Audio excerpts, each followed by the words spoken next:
na pag pinag-uusapan ng martial law, monopoly ito ng Marcoses. Hindi lang naman mga Marcos ang participants ng martial law. Nasaan ang iba? Diba? I mean, President Ramos became president, Senator Enrile became Senate president. Ang daming narrative sa pinanggagalingan ito.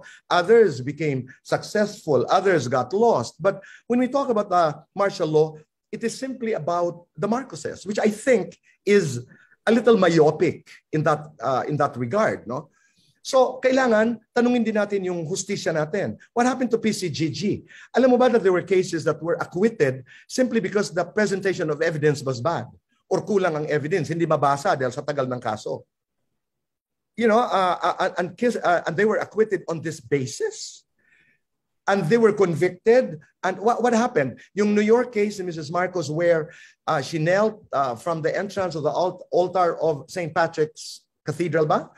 It was when she was acquitted of the fraud and racketeering charges in New York. But that was just one case. We're talking about over 70 cases, or sa pagkakaalam ko, no, over the world. It can be it can be more, it can be less. But nasan yung discussion na yun? What happens, Ateneo also was discussing about political revisionism, na pinabayaan lang si Bongbong to revise the narrative. Will I say it's Toni Gonzaga's fault? I mean, who controls the narrative? May mga nagsasabi the political elites control the political narrative of this country. So, I will ask, anong nangyari sa ating educational system? Bakit napakadaling pasukin ang political revisionism? And many other points. Diba? So, Miguel, ang ganda rin ang nangyari kay Toni Gonzaga dahil napapag-usapan natin ng ganito. Because people were complaining, why didn't she follow up? Why wasn't this discussed? Why didn't she do an interview with? Leni Robredo was used, you know, to cover up, to deliver the message of fairness. So I interviewed Leni, so I can interview Bongbong. Let's not forget that Toni has the right to do with her platform. She has the right to do an interview. Whether it was bad or good, that falls within her rights. So, tingnan natin yung kabuuan.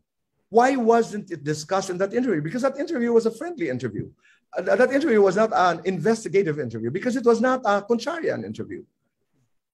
Do we blame everybody who did an interview with Bongbong Marcos because it didn't please whatever we felt has to be discussed?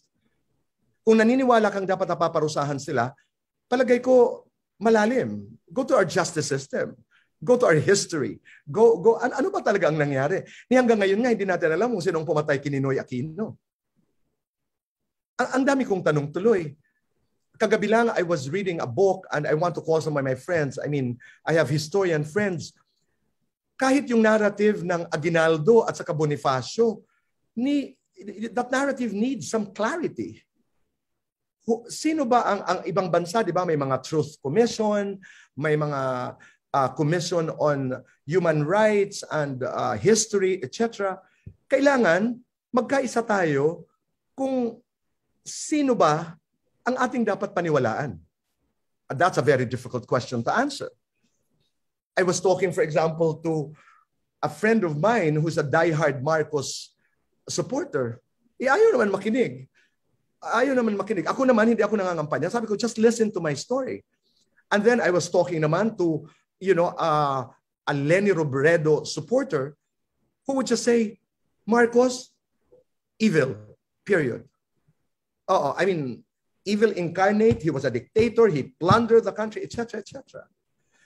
But is this the kind of discourse, is this a kind of conversation that our country needs today? Paano ba tayo pwede mag-usap-usap na nagkakarinigan? Hindi ko rin alam ang sagot, ha? But I think these are the questions na nakuha natin dito sa karanasan natin kay Toni Gonzaga. But I think it is not fair to blame her as an interviewer and toto for all the sins that are being attributed to the Marcoses. Whether you like her, you respect her, that's a bit of a stretch. You mentioned the kind of interviews, no, Tito Boy. There's contrarian, investigative, PR. Correct me if I'm mistaken, Tito.